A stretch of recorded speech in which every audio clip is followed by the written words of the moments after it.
This week's top stories. NHS Confederation boss says backlog maintenance figures are deeply worrying. The CEO of the NHS Confederation has responded to data which suggests the cost to eradicate the estate's maintenance backlog is £13.8 billion.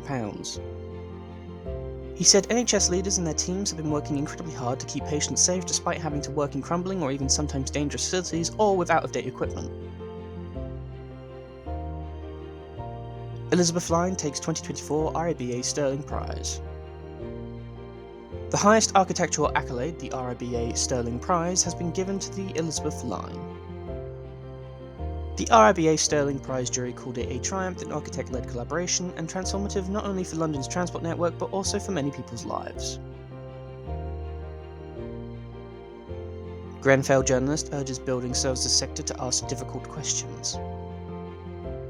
The journalist who exposed the dangers of combustible cladding in tower blocks before the Grenfell fire told the BESA annual conference that new building safety regulations must be followed despite growing frustrations over delays and rising costs. In the address, he described the Building Safety Act as unwieldy and said there were widespread reports of projects being held up by new planning restrictions. For all the latest facilities and workplace management news, read more at TWinFM.com.